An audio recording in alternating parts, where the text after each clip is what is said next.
Academy में गई, मेरे को नहीं अलाउ किया जाना, तो फिर मैंने नेशनल स्टेडियम ज्वाइन किया जिसकी सुनीता शर्मा मैम कोच हैं।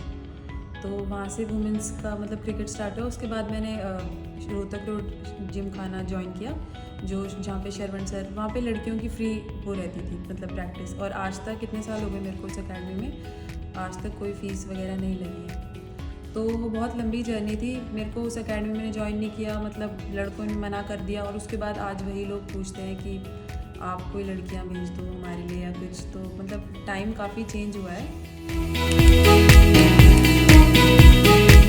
कोचेस का तो बहुत ज़्यादा सपोर्ट रहता है, क्योंकि आप कुछ भी स्टार्ट करते हो। क्योंकि मेरे पेरेंट्स को तो नहीं पता था, मेरे भाई को भी, कि इसको बैटर बनाए, बॉलर बनाए या क्या बनाए।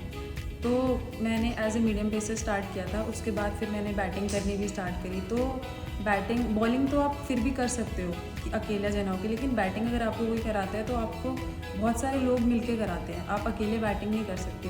तो उस जर्नी में टाइम पे बैटिंग देना, और इतने मतलब अगर मैं रन नहीं भी बना रही थी तो फिर भी मेरे पे ट्रस्ट करना कि हाँ ये कर सकती है।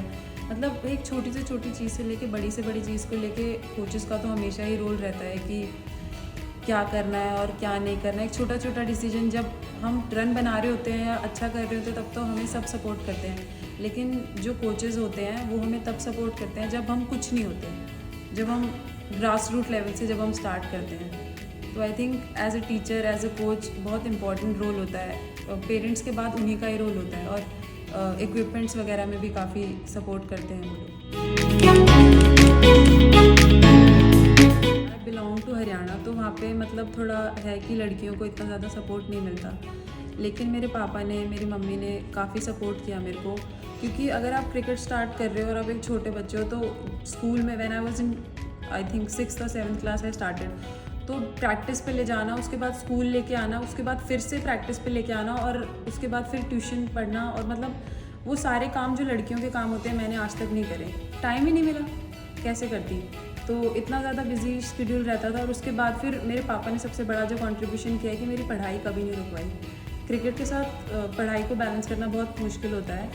मैंने मॉडर्न स्कूल बाराकंबा में उन्होंने मेरा एडमिशन कराया, जो क्रिकेट का बेस्ट स्कूल है।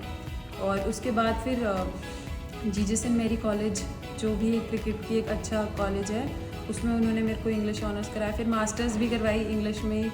उसके बाद मतलब मेरे को गिव अप नहीं करने दिया। बहुत मुश्किल होता था, क्योंकि आप घर नहीं पहुँचते थे, उससे पहले आपके ट्यूशन टीचर रेडी होते थे, और उसके बाद इतने ज़्यादा महंगे होते हैं। आप अगर कॉलेज में जाओ तो ट्यूशन्स वगैरह बहुत महंगे होते हैं। और मैं एक मिडिल क्लास फैमिली से हूँ, और उसके बाद वो मतलब फ़ीस वगैरह का करना, क्रिकेट इक्विपमेंट्स का करना, बहुत ज़्यादा बैलेंस आउट करना बहुत मुश्किल होता है। सेम मेरे भाई के साथ है, उसके लिए भी सब कुछ होता है। तो बहुत जगहों पे वो गए नहीं कभी, जैसे कोई सोशल गैदरिंग होती है वगैरह वगैरह, तो उसमें वो जाते नहीं थे। लेकिन हमारे मैचेस होते थे या हमारा कोई एग्ज़ाम होता था, तो उसके लिए वो हमेशा 101% अवेलेबल होते थे। और अभी इतने साल हो गए, सब कुछ सेम ही है, मतलब सेम टाइम पे छोड़ना सब। अभी जस्ट मैं पहुंची तो उन्होंने फ़ोन करके पूछा कि बेटा आप पहुंच गए। तो मतलब एक, जब मैं 10 साल की थी और तब तक अभी तक उनका सब कुछ है, खाना बनाना टाइम पे।